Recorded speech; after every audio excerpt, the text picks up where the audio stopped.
నమస్తే welcome to four sides TV నేను అంజలి. ఏపీకి మరో గండం పొంచి ఉంది. మొంతా తుఫాన్ కల్లోలం నుంచి ఇప్పుడిప్పుడే కోలుకుంటున్నారు జనాలు. మళ్లీ పిడుగు లాంటి వార్తను వాతావరణ శాఖ అధికారులు అందజేశారు. మొంతా సైక్లోన్ కంటే భయంకరమైన బంగాళాఖాతంలో ఈ నెల 22న అల్పపీడనం ఏర్పడబోతుందని హెచ్చరించారు. ఇది క్రమంగా బలపడి వాయుగుండంగా ఆ తర్వాత తుఫానుగా మారే అవకాశం ఉందని అధికారులు హెచ్చరిస్తున్నారు. దీంతో రైతులు ఆందోళన చెందుతున్నారు. ఆంధ్రప్రదేశ్ రైతాంగానికి మరో తుఫాను ముప్పు పొంచి ఉంది. ఇప్పుడిప్పుడే పంటలు చేతికి వస్తున్నాయి. వరి, పత్తి, కూరగాయల పంటలు కోలుకున్నాయి. మూలిగే నక్కపై తాటిపండు పడినట్లు మళ్లీ తుఫాన్ రూపంలో భారీ వర్షాలు కురిస్తే ఎలా అని భయాందోళన చెందుతున్నారు. ఈ నెల 26 నుంచి భారీ నుంచి అతి భారీ వర్షాలు కురుస్తాయని చెబుతున్నారు. చినుకు పడితే చాలు ఏపీ ప్రజలు వణికిపోతున్నారు. బంగాళాఖాతం పేరు చెబితే చాలు భయాందోళన చెందుతున్నారు. మలక్కా జలసంధి దాని పరిసరాల్లో ప్రస్తుతం ఉపరితల ఆవర్తనం ఆవరించిందని వాతావరణ నిపుణులు గుర్తించారు. దీని ప్రభావంతో ఆగ్నేయ బంగాళాఖాతంలో అల్పపీడనం ఏర్పడనుందని అంటున్నారు.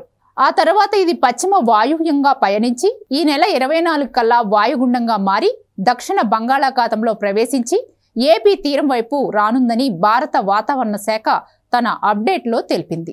ఈ నెల 26న వచ్చే తుఫానుకు సెనయార్ అని పేరు పెట్టారు. దీన్ని యునైటెడ్ అరబ్ ఎమిరేట్స్ సూచించింది. అయితే ఐఎండీ ఈ విషయాన్ని ఇంకా అఫీషియల్ గా అనౌన్స్ చేయలేదు.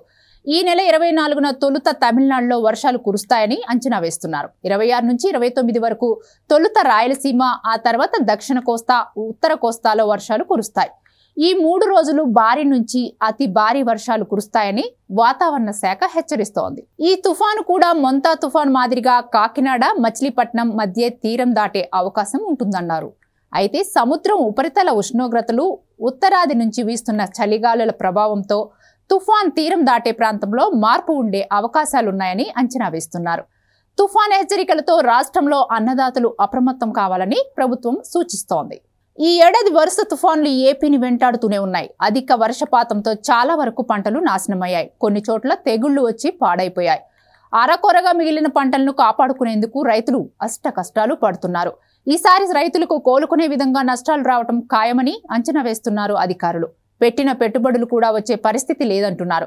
దానికి మెయిన్ రీజన్ వరుస తుఫాన్లు, భారీ వర్షాలే కారణంగా చూపిస్తున్నారు. మరోవైపు ఈసారి నైరుతి రుతుపవనాలు చురుగ్గా ఉండడంతో అధిక వర్షపాతం నమోదుకు కారణంగా చెబుతున్నారు. ఏదేమైనా అన్నదాతలకు కోలుకోలేని విధంగా వానలు దెబ్బతీశాయి.